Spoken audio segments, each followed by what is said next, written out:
She was reported missing on a Tuesday morning. By Friday, her husband had already started dating someone new. That detail, that one quiet, damning detail, is what broke the whole case open.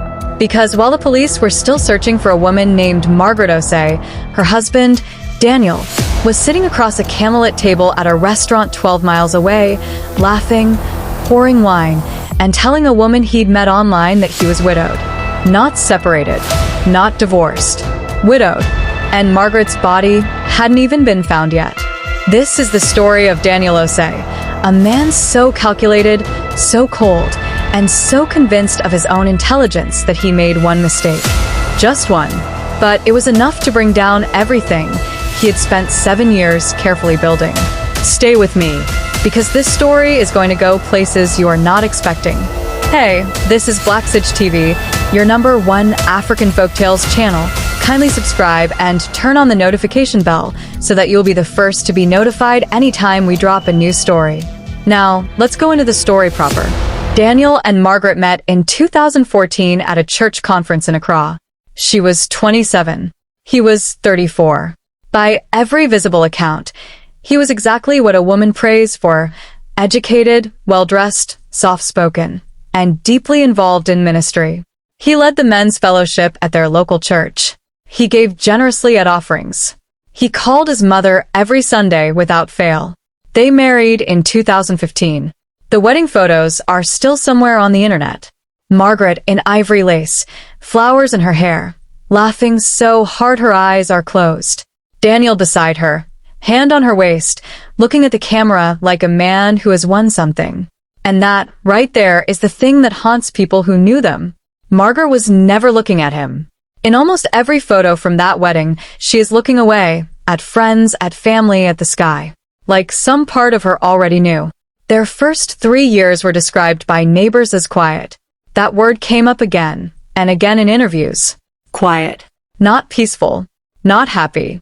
Quiet in the way that a house is quiet after something has broken inside it. Margaret worked as a nurse at a government hospital. She was known for staying late, for covering shifts, for being the one who sat with patients when no one else would. Her colleagues said she had a stillness about her, the kind that people sometimes mistake for sadness, but is actually just someone who has learned to carry a great deal without making a sound. She called her sister, Abena, almost every evening. Short calls usually. 5 minutes, sometimes 10. But consistent. The way people check in when they need to know someone knows they exist. In early 2021, those calls started getting shorter. By June, they had stopped completely. Abena said she told herself Margaret was just busy. Tired from the hospital, adjusting to something. She didn't push. And that is the thing about silence. It can look like peace from the outside, even when it is anything but. Before we go further, if you're new here and this kind of storytelling grips you, hit that subscribe button right now. Because we go deep on this channel. We don't do surface. We don't do quick. We follow the story all the way to the bone. Hit subscribe. And now let's keep going. In September 2021, Margaret's hospital reported her absent without notice.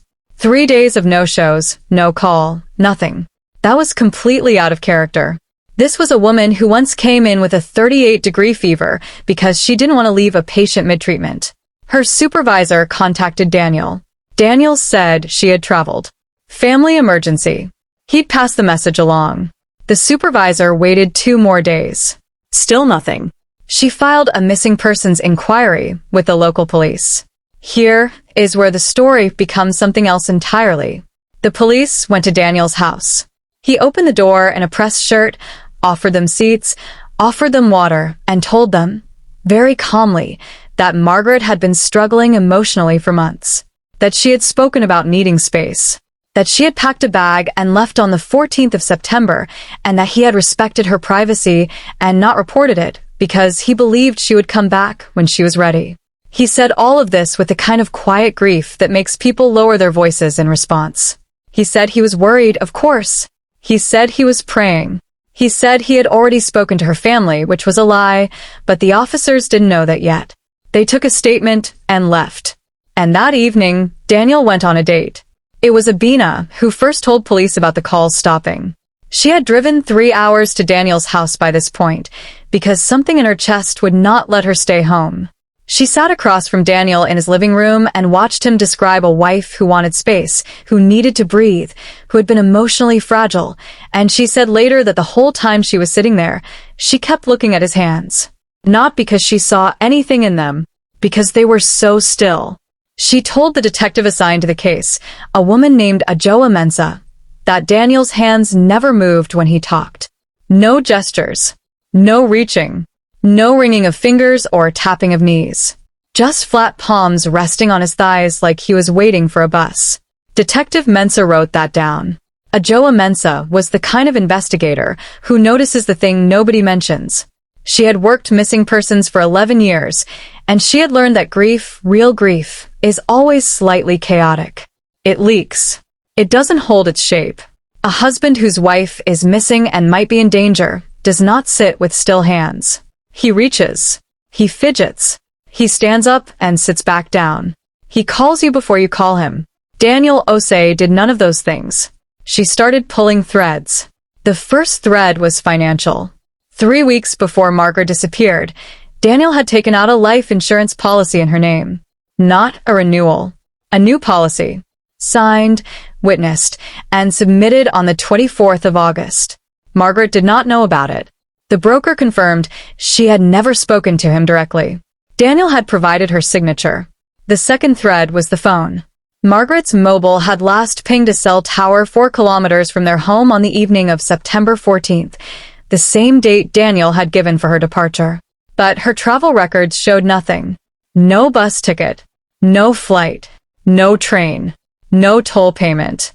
No ATM withdrawal after that date. No digital footprint of any kind.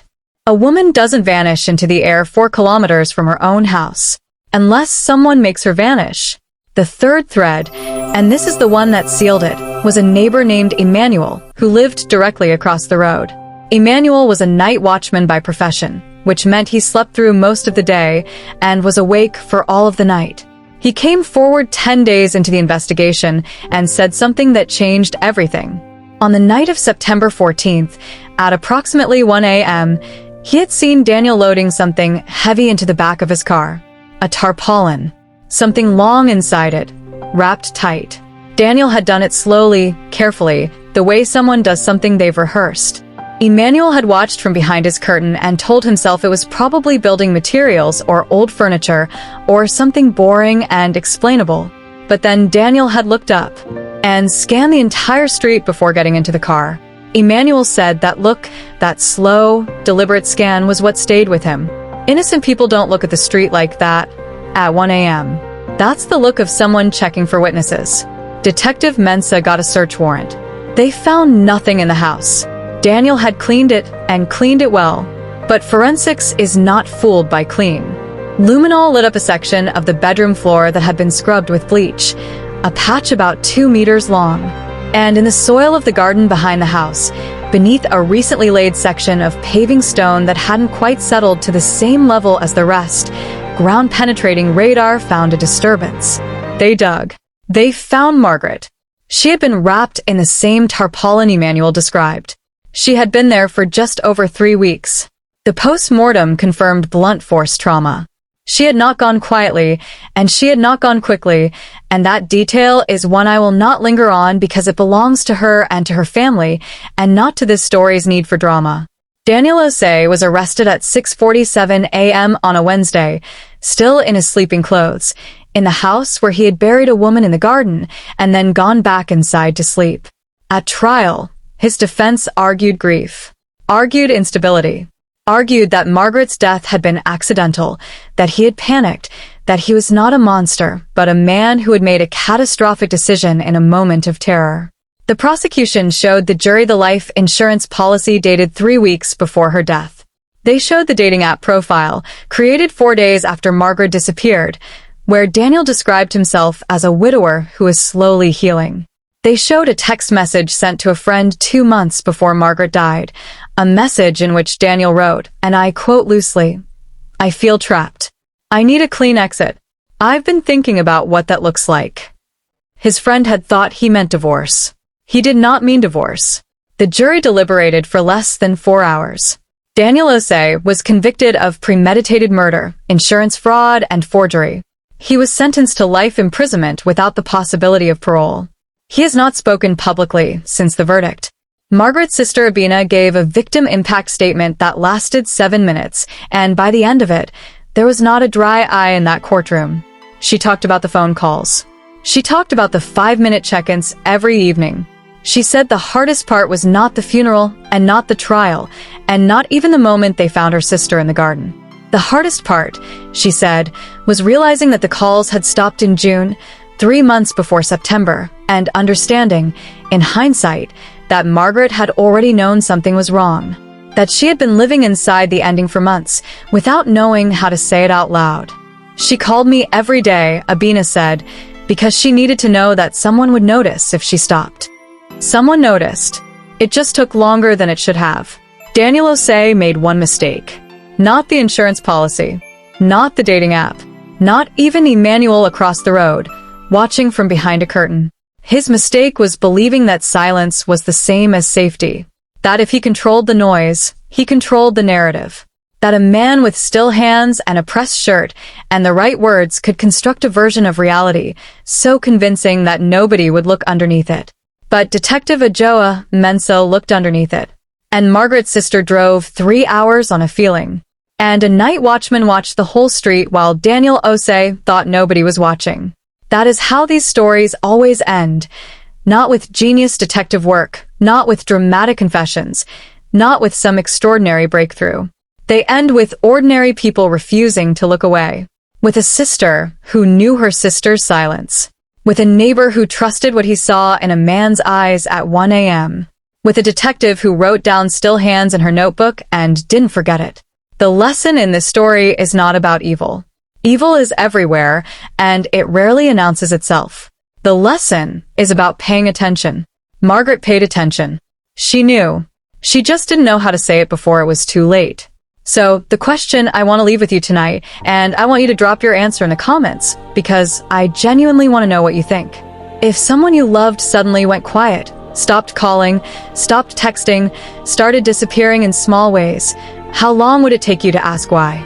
And would you be willing to drive 3 hours on a feeling the way Abena did? Think about that.